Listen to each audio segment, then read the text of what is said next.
What is up, everyone? Welcome back to another video today, and in this video we are at Cedar Rapids, Eastern Iowa Airport for the 6th airport update for the month of January 2025. So our first official airport update outside of random model airports for the new year as we check out Cedar Rapids with a lot of exciting movements going on. A brand new model debuts, not necessarily brand new, but since I've had it for a few months, but it is still new for the airport update since I haven't used it yet. So without further ado, we're going to go ahead and get started with the first of 3 Allegiant aircraft. That's right, 3 Allegiant aircraft in one airport update. This is not an Allegiant base. So we start off at gate number 1, where we had this Allegiant A319 from Las Vegas. Arriving in as Flight 11, she arrived in at 8:41 p.m. ahead of a scheduled 9:11 p.m. arrival. Las Vegas will be 2 times weekly throughout January, operating on Mondays and Fridays, a typical frequency for Vegas here out of Cedar Rapids. Then moving on over to gate 2, we have an Allegiant A320 with the Sharklets. Still waiting for someone to do a fence tip A320. A bit surprised we haven't seen that yet. That's another model that I'd like to see released in 2025, so hopefully that changes. This arrived in from Punta Gorda as Flight 919 at 7:05 p.m., delayed from a 6:45 p.m. scheduled arrival, delayed by 20 minutes. Punta Gorda is going to be 4 times weekly through the first half of January, and then when we get to the end of January, it will go up to a 5 times weekly service. So a lot of frequencies down to Florida. Moving on to gate 3, we have this American Eagle CRJ 700, our only American aircraft in this update since we've got a ton of Allegiant aircraft. Try to get that more into focus so you can see it better. That's more like it. This aircraft arrived in from Phoenix Sky Harbor as Flight 9919. So this, I believe, is a repo flight coming in from one of their big hubs. This arrived in at 4:27 p.m., delayed from a 4 o'clock scheduled arrival, delayed by 27 minutes. Then if I swing the camera over to the other side here, we have my Allegiant 737 MAX. Finally, get to use this in an airport update. I've been meaning to use it for quite some time now since I've had this model in my collection for the last several months and have yet to use it up until today. This aircraft arrived in from Orlando Sanford as Flight 1232, and I pulled this from Saturday, January 4th. The rest of the flights in this update are from the day before on Friday.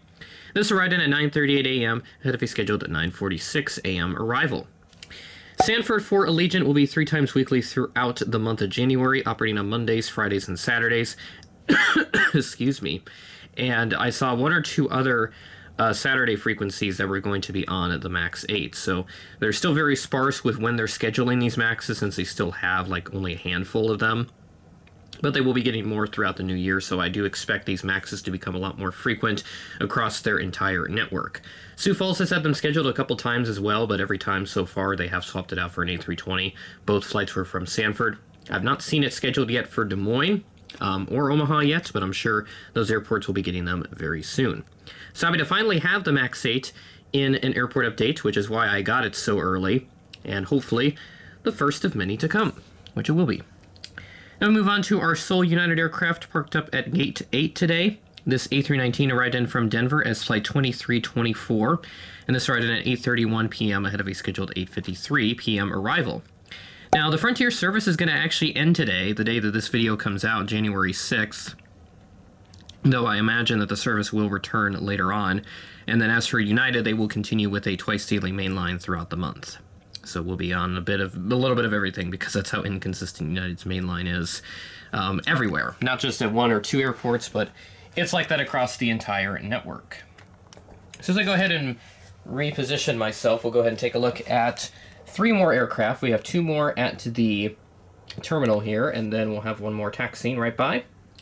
So over here at gate 7, we do have a Delta 717 here from Atlanta, arriving in as Flight 2626 at 10:16 p.m. ahead of a scheduled 10:20 p.m. arrival.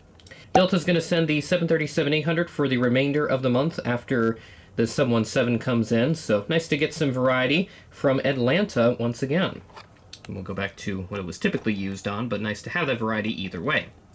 Then we have the Delta Connection Embraer 175 as our last aircraft at the terminal. This ride in from Minneapolis is Flight 3964, operated by SkyWest, at 9:49 p.m. ahead of a scheduled 10:25 p.m. arrival. And then our final aircraft for this update, we have the UPS A300. So finally having a cargo aircraft in an airport update for Cedar Rapids. but I thought this is an interesting service to highlight at some point down the line. This ride-in from Des Moines is Flight 513 at 9:34 p.m. ahead of a scheduled 9:38 p.m. arrival. And they usually have these daily runs between Des Moines and Cedar Rapids with these UPS A300 767s. I've seen them scheduled on a couple times as well in the past. But the flight is relatively short. It's like 20-25 minutes at most from wheels up to wheels down. And the aircraft really only flies at like 10,000-12,000 feet on its way over to and fro.